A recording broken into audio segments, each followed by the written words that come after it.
ASEAN is the Association of Southeast Asian Nations. It brings together 10 nation states into one organization based on consensual decisioning and independent sovereignty. Originally started in 1967 with the aim of ensuring political stability and deterring communism, today the 10 states of Malaysia, Thailand, Singapore, Indonesia, Vietnam, Brunei, Cambodia, Laos, Philippines, and Myanmar is a formidable economic bloc. A diverse and intertwined cultures and religions with distinctive levels of human capital development, ranging from example, Singapore's highly educated population and the extreme of limited access to education in some member nations. Population of 650 million youth from 19 to 30 years comprise over 40% of the population, and in some nations it is even higher. They are very adaptable to the digital world. In fact, ASEAN has the fastest adoption of digitalization, accelerated with the recent pandemic. They are also getting into conspicuous consumption with increasing level of personal and household debt. ASEAN is also locked into an economic system of traditional resource industry. We have 1/3 of the global rainforest in ASEAN, a GDP of over US 3.6 trillion and growing. The growth rates has been high, averaging 5% for the past 10 years, though different nations are at different stages of growth. The benefits of economic growth, however, has been unevenly distributed. For example, in Singapore, per capita income is amongst the highest in the world, close to US 80,000, and we have the lowest, close to 2,500 US dollars. Certainly from our perspective, we do believe climate change or the decarbonization can unfortunately not wait.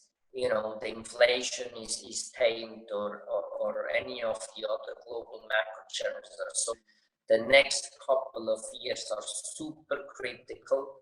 The world needs to decarbonize. Without Asia, there is no decarbonization in our perspective. Of the emitters, we have 5 of them here in Asia, which means we need to start teaching how we here can help and accelerate in finding a solution. However, is on a very different path economically, because we do have still more infrastructure, we have a faster growing population, so we actually need energy, more electricity, and hence we still have to do catch-ups.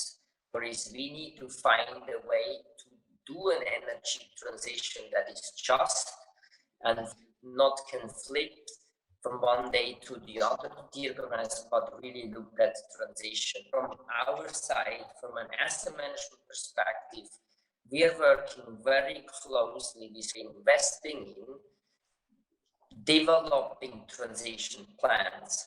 So our is not one of exclusion, it's really around how can we help and engage with the companies in developing transition plans and thereby help facilitate the firms that really do have a plan to help in the transition. Banks are key mobilizers of capital in the markets. So what we, in terms of what the Islamic banks in Malaysia are vying to do in line with what Bank Negara has created, which is value-based intermediation, is really to put at the center of our decision-making. Profit is obviously central and key, but there's also people as well as the planet. So in terms of the situation that we're seeing, globally as well as regionally, it's very important for banks as source of funding for corporations, which really range from as diverse as eco-friendly renewable energy companies, all the way to billion-dollar oil companies. So what banks decide to give their loans helps determine the direction of the economy and to an extent the future of our societies. What is clear to us, Yvonne, is that public funding will not be enough to finance the sustainability transition. So what the banking sector can and should do is to stimulate private finance. And this can be conducted through various means, such as socially responsible investing, impact investing, social banking, as well as sustainable lending. We are very encouraged to see that in ASEAN, various countries have publicly declared that they are developing their own taxonomies, such as Malaysia, Singapore, Thailand, and Vietnam. And as mentioned, in Malaysia, financial institutions will be required to comply with what Bank Negara has termed the CCPT, which will become compulsory by the second half of this year. Now, the CCPT is a climate-based taxonomy, and under that particular framework, banks would need to report in terms of their exposure to environmentally sensitive industries. And as I mentioned earlier on, in terms of value-based intermediation, which is spearheaded by Islamic banks in Malaysia, once again, this is a voluntary initiative with amongst Islamic banks as well as DFIs. And HSBC as being one of the community of practitioners which was founded VBI in 2017, are playing our part in terms of creating our own sustainable financing framework. From the BNP PAM point of view, we've seen an increase in the interest for ethical and sustainable finance, both from regulators, and Amir mentioned the principle-based taxonomy of Malaysia, Indonesia with their green taxonomy. We also have, and I think that's really important, governments setting net zero target across ASEAN countries, with the earliest at 2050 and the latest at 2065. And finally, I think investors are really seeing sustainable finance as a new trend. Of course, Malaysia and Indonesia already are used to having Sharia compliance. So this is really the basis for sustainable investing, and it means that they're familiar with an exclusionary approach. And from our point of view, we have been committed to sustainability we are committed to sustainability on a global level. We're present in 10 of the ASEAN countries and of course all over the world. And we have been accompanying our clients on their journey to sustainability, engaging with portfolio clients, portfolio managers, and really telling, you mentioned that we do ESG integration, also sharing our experiences there. So we're trying to, make sure that the region goes forward in an organized way and using what already exists in the world. I think it's not worth starting everything over again. So I'm going to highlight a few risks here when it comes to physical and transition risks. And I'm going to choose 5 of those. 1, credit risk. Credit risks that can arise for financial institutions because of the business disruption that can arise from climate events or transition activities, and that can potentially lead to higher probabilities of default and losses as exposure to climate increases. So that's number 1. The second risk for the financial system is the underwriting risk. So underwriting risk related to weather-related events and natural disasters can impact, for example, the liability of insurers. There are then liquidity risks and operational risks for banks after disasters. There are market risks, such as stranded assets. And then finally, there are reputational and liability risks. And we talk more and more about greenwashing. Basically, greenwashing being the sort of, carrying a reputational risk in case issuers fail to meet the market expectations that will be related to green financing. Now here I'd like to propose a framework for supervisory expectations that are related to risks in financial institutions. The key message is that we are still at early stage of developing supervisory frameworks for climate finance. And so it's really important for supervisors and financial institutions to actually consider these risks. So setting expectations early will be a really important driver to catalyze action in the financial sector. So focusing down really on that E of ESG, looking at data for climate, nature, and in addition, I'd like to add biodiversity to that.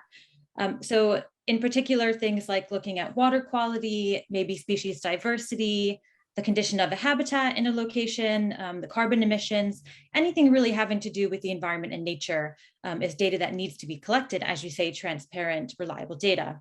And this type of data is typically collected on site. So people go out into the field, they take field surveys, they have different equipment. They might be taking environmental DNA, which is relatively new, where you take soil samples or water samples and find trace elements from different species to look at biodiversity. This might be using camera traps to look at different species coming in and out of environment. As you can imagine, it's all quite labor intensive and restricted really to a small scale, a site level really, due to the complexity, the high costs, and the time consuming nature of collecting this sort of environmental data for ESG reporting. Particularly in this region, there are challenging conditions. It's a tropical area. Imagine being in the field all day collecting data. And in addition, it's quite difficult to do ongoing monitoring. So a lot of corporations and financial institutions need quarterly and annual data, up-to-date data for reporting, and doing ongoing in-field monitoring is quite costly and time ineffective. So this is really where the opportunity for satellite data, what space intelligence provides, comes into play. So satellite data can be used to scale up some of these measurements across larger areas, for example, entire regions of a country, and even country scale, because Earth observation sensors provide data at quite a large scale and with frequent revisit time. So the satellites are flying over, sometimes on a daily basis, a weekly basis, to provide that information with high frequency. And one of the challenges, again, because it's a tropical region, is that it's harder to acquire cloud-free imagery, especially during the rainy season. But luckily, the frequent passes of the satellite means you're able to get multiple clear images a year for analysis. We just started our sustainability last year, and based on our 3-year roadmap, we have 3 phases. Being the first phase is ESG initiation and streamlining business focus, of which happened last year. The second phase, ESG implementation and streamlining non-business focus, i.e. non-financing, is this year, and next year will be ESG adoption and continuous improvements towards sustainability. Talking about ESG data, basically the bank has already started collecting the relevant ESG data in relation to financing activities upon establishment of our sustainability sukuk framework and our issuance of our maiden sustainability sukuk of 500 million last year. Under the framework, we are required to prepare and publish our sustainability sukuk report on our website annually and on a timely basis in case of material developments. In addition to the above, the ESG data that we collected will be reported to the central bank, Bank Negara Malaysia, under the performance measurement framework requirement. We also have regular engagement with our key stakeholders, i.e. our shareholder, the Ministry of Finance, as well as our supervising ministry, the Ministry of Entrepreneur Development and Cooperatives, where we share our ESG data and our ESG progress.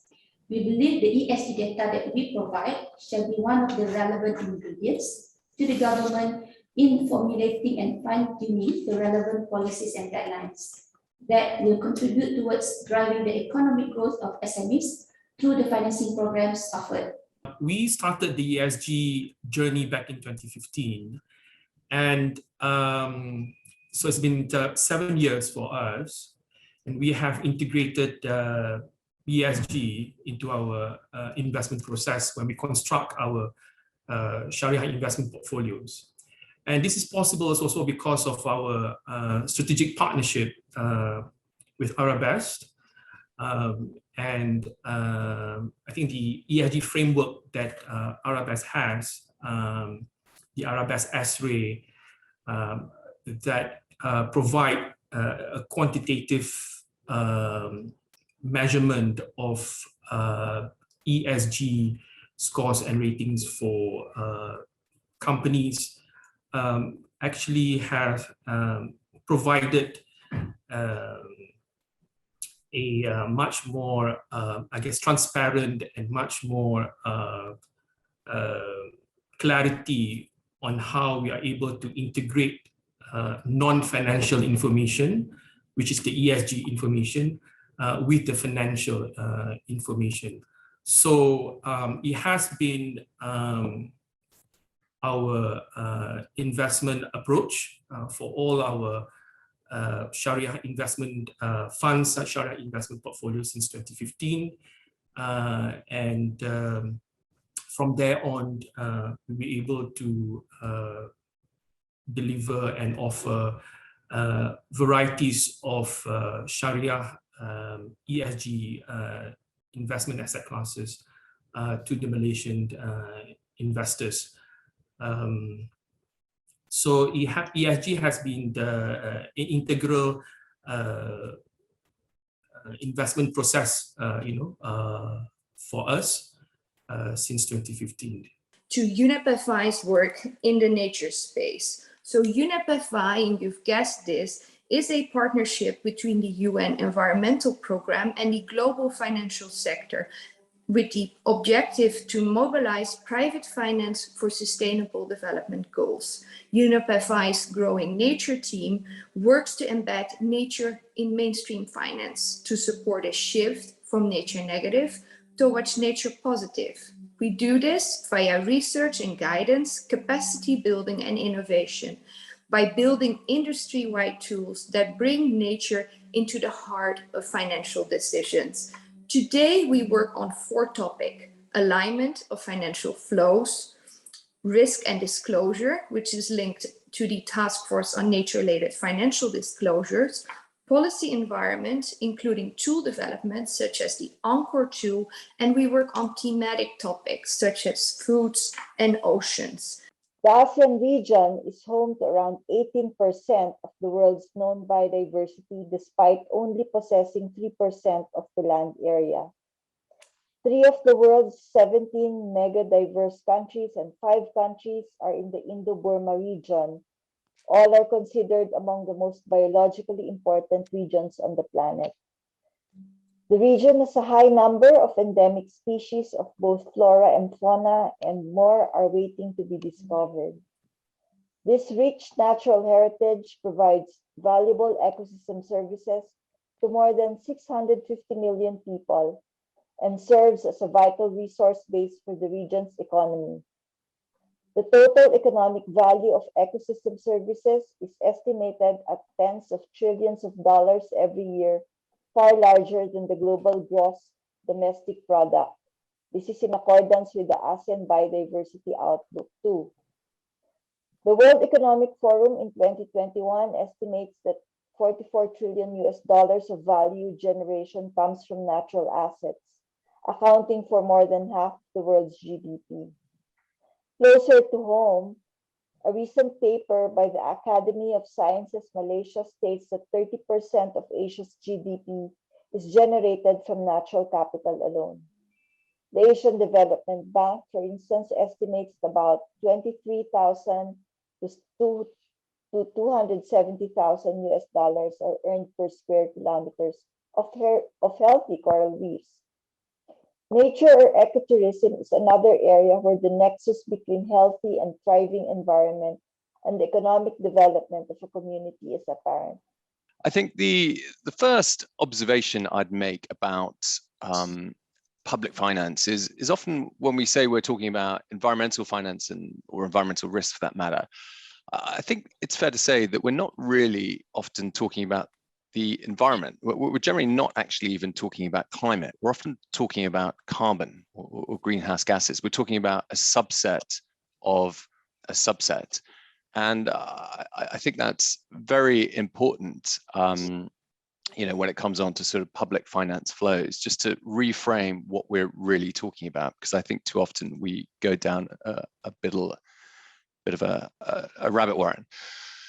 I also think that even though it feels like we're at a place with biodiversity that we were with climate change 2 or 3 years ago, I think people are starting to acknowledge that this is an issue and it needs to be broadened. I think it's completely artificial to think we can solve climate change without biodiversity, and also to reverse biodiversity loss if greenhouse gas emissions continue to rise.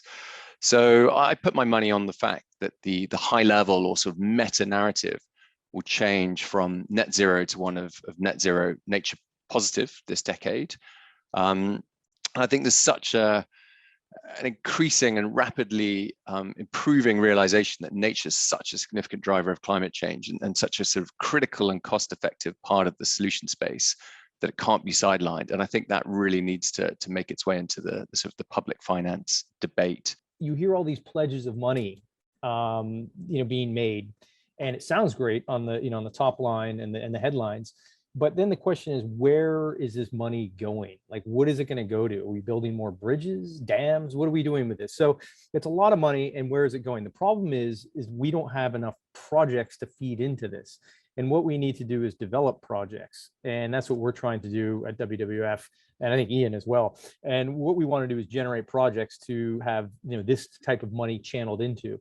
And so that brings me to the point of, this is where financial institutions can get involved. But the one thing to keep in mind, and I think this was brought up in the initial opening statement, but also through what Ian had said as well, but that, if you look at, if we just take a look at where the environmental risks and what people perceive as the highest risk to on a global scale, the environment tops all of that. And then you also have societal concerns that are just behind that. And those are indirectly related to environmental issues. So we have, major environmental problems to solve here, and we have to start getting money going into this. So the other point that I would say that Ian had made on the basically on investment gaps. Well, yes, that's true. There are investment gaps, but what we need to do is get some of that money that we currently need going into projects, and this is where we can get the financial institutions involved. Now, there's a lot of work being done, globally. I would say the majority of it that I see is more it's advocacy driven, or it's greening the finance sector, right? And that's very important work that needs to be done. And we need more of everything. We need carbon prices. We need more regulations. Yes, we have to have all of that in place, or else it's never going to happen. We can't just rely on the private sector to do this. But the one thing that we do need is more investment into the actual projects that we're doing, the actual dirt being moved type projects on the ground. If you look at CIMB's journey into sustainability, it all started with what we call value-based intermediation as part of the strategic pivot for Islamic banking back in 2016 and 17. And from there, we evolved into what we call the sustainability ambition for CIMB Group. We are a regional bank with footprints in ASEAN and headquartered in Malaysia. And it was an important strategic initiative for the group to drive this sustainability agenda across the group businesses. So as any new initiative, it goes through 4 stages in its life cycle. So the first stage was the forming or formative stage, which was quite, challenging, but it was a lot simpler than the next 3 stages, where we need to craft the strategy, the ambition for our sustainability targets, and get the buy-in from the senior management, and build the team, create the policies, and so on. The next stage was what we call the storming stage. Once we have formed, there were lots of issues around what we mean by negative impact. Because if you look at the sustainability agenda, it revolves around identifying the impacts, both negative and positive, and have a clear plan to reduce negative impact, and in tandem grow the positive impact across our business lines. So one of the areas we looked at is how do we define high risk or high negative impact businesses. So we then came up with high risk classification, where we looked at our portfolio of financing, and then looked at the both direct and indirect impact, whether it's scope 1, scope 2, and scope 3. And then we narrowed down to a few high risk sectors. So the likes of coal, palm oil, mining, and so on. So there were a few sectors we categorized as high risk, and those high risk sectors would be where we would be focusing on reducing the negative impact. For us, right, essentially the foundation of our operations is basically, the certification and adoption of sustainability related standards. So, in the palm oil sort of industry, there are a few sustainability standards which are adopted. And one of the key ones that we adopt is basically the Roundtable on Sustainable Palm Oil, the RSPO, where 100% of our global operations, which spans across Malaysia, Indonesia, Papua New Guinea, Solomon Islands, 100% of it is certified to the RSPO, and also other sort of certification standards like the national standards in Malaysia, the Malaysian Sustainable Palm Oil Standard. So that is essentially the base of our operations. But the approach that we take essentially is that we try and go above and beyond certification. And that's where our whole sustainability program looks into three key areas. Number one, we try to contribute to a better society. So this is by implementing fair labor practices, enhancing our safety and health systems, and also working with communities surrounding our operations as well. The second one is basically how we look to how we can have a positive impact on the environment. So that is essentially looking at how we can contribute to climate action, how we can further enhance and implement our efforts around conservation and biodiversity, and also looking into how we can adopt a circular approach when it comes to our operations as well. And the third sort of key thrust that we have around sustainability is our approach for delivering sustainable development. And what that means is basically going beyond our boundaries. So in looking at how we can get our supply chain, smallholders and suppliers to also adopt similar practices that we have. Now to come on to the guide itself. So it's split into 4 main sections. Part 1 is the framework itself, which includes the 19 suggested actions the bank to take within key focus areas, as well as practical steps for product development. The guide also includes practical examples, including deep dive case studies on CIMB and NatWest, as well as insights from actions taken by Malaysian banks, including AmBank and Alliance Islamic Bank. Part 2 is the foundations for the framework and provides insights on the international policy landscape and net zero, as well as Malaysian government initiatives, SMEs and the local banking sector. Part 3 looks at the differentiated approach offered by Islamic finance and how values-based intermediation is being used. Part 4 is the final section of the guide and focuses on next steps and additional support required. We'll now dig a bit deeper into the framework itself. The framework sits within the international and Malaysian context of sustainability, as well as the local banking sector and SME environment. The framework is intended to build on existing global and national initiatives rather than replace or duplicate them.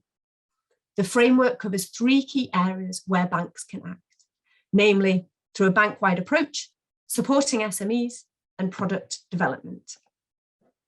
So in terms of the bank-wide approach, the importance of formalizing a bank's approach to sustainability through guiding sustainability principles, governance, and frameworks are key. These codify the bank's approach to sustainability and ensure focus. Reporting and disclosure around sustainability is also important, with several Malaysian banks using international reporting approaches, such as the Task Force on Climate-Related Financial Disclosures and the Global Reporting Initiative. Where I think one of the things discussed, or one of the findings that they've had, is that SMEs do not necessarily see ESG as a priority currently, and they're still trying to grasp the benefits and significance of ESG adoption. A study done by a local institution before this found that SMEs cited increased costs as a disincentive for ESG adoption, and it's not compelling proposition for them, considering that many of the SMEs are still reeling from the impact of the COVID-19 pandemic still, right? So what you have here is huge impact on the economy, perhaps not so ready and not so able to address ESG risk. So you're looking at a segment that's actually quite vulnerable to ESG risks, right? And even so, as instances of natural hazards become more frequent and more intense, that vulnerability increases. In 2015, for example, we had a huge, in Malaysia, basically we have flood risk, which is the predominant natural risk that we have here, or physical risk. In 2015, we had floods in Kelantan, for example. 13,000 SMEs were affected, with about 1 billion ringgit in estimated losses. In the more recent floods in December 2021, the estimated losses were more around to the tune of about 6 billion ringgit. And 35% of SMEs affected were in the economically critical Klang Valley area. And these disruptions have caused disruptions in supply chain and business continuity, and is exacerbated even further by the lack of take-up of natural disaster insurance. The coverage, I think, was estimated at only 10% of the December 2021 flood losses. Now, the first question that you asked us was actually about the why Malaysian banks should think about supporting SMEs in their journey towards sustainability. Now, you already mentioned the key element, which was the part on the fact that they account for 90%, 45% of the labor force, as well as 38% of the GDP. So that's one of the key areas why we should also concentrate on them. Now, one of the key areas which SMEs are also increasingly facing pressures from is to measure and manage their impact on the environment. So that's kind of like the shareholder perspective and the people, the customer's perspective who's looking at the SMEs. The second part is actually they form an integral part of the supply chain for a lot of people in the market. And some of these contracts, when you're trying to secure contracts, be it with governments, GLCs, big, large corporations, now these corporations and these people are demanding that the SMEs also play a part in making sure they are also on the sustainability journey. For example, if you take a global company like Nestle, they have committed to look through their supply journey up to the little farmer, where they get single origin coffee from or milk products from, to also join the sustainability journey. Therefore, this is one of the key reasons why we as banks need to support them on the sustainability journey, because that is to ensure their long-term survival. And that's also to make sure we safeguard our balance sheets in that way when we are also lending to the SMEs.